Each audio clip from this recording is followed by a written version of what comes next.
ECS వచ్చి meeting చేసిన రోజులు చాలా ఉన్నాయి.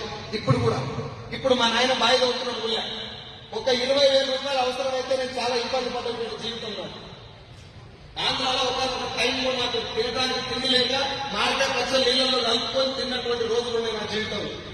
అలాంటి ఒక జీవితాన్ని మార్చినటువంటి సమూలంగా మార్చినటువంటి వెస్టీజ్ అవకాశాన్ని ఇచ్చి నా జీవితంలో ఒక వెలుగు తీసుకొచ్చినటువంటి సీన్ గా నీకు రుణపడి ఉంటా అంటే అసలే సెట్ కాదు. ఎస్ఆర్ పోరాడుతా అని చెప్పి మీ అందరి సంవత్సరంలో సీన్ సార్ కూడా నేను ప్రామిస్ చేస్తున్నాను. Thank you sir, thank you so much.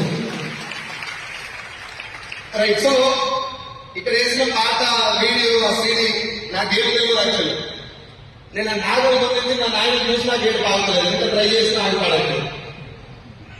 నా రిక్వెస్ట్ ఏంటంటే ఆ వీడియో ఫోటో ఏం తీసుకుని నాకు తెలియదు, కానీ చాలా చిన్న జీవితం నుంచి వచ్చినటువంటి ఒక అవకాశాన్ని అర్థం చేసుకొని